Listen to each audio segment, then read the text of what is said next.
Yesterday, the Trump regime arrested journalist Don Lemon in Georgia Fort for covering the protest at City's Church in Minnesota. They've since been released, but that was never the point. The point was the spectacle, because those arrests happened the same day the Epstein files dropped, incriminating the president as a pedophile who assaulted young girls and auctioned them off at Mar-a-Lago like that scene from Taken. And if you think this playbook is new, you haven't been paying attention to history. Oppressive systems have been doing this for millennia, making brutal public examples of anyone who dares to resist.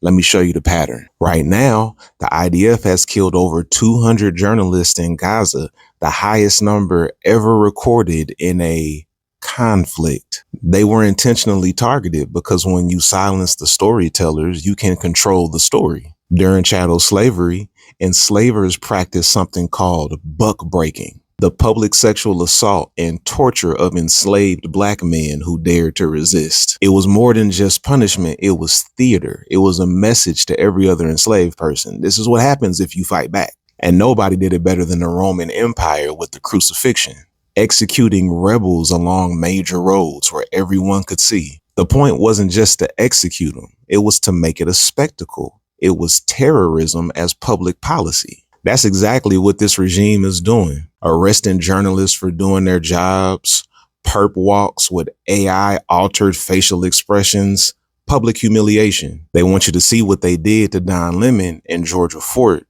and make a choice. Either you get violent, so they have their excuse for brutal crackdowns, especially in black and brown communities, or you get scared into passivity, so paralyzed by fear that you just stop resisting altogether. Both outcomes serve them and keep them in power. But we're not giving them either.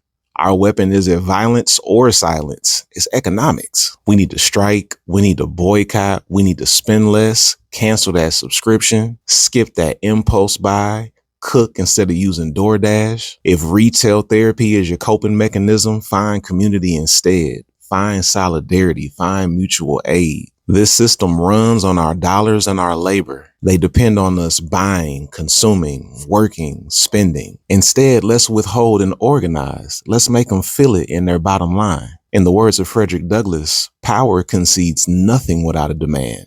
Our demand is made with our dollars.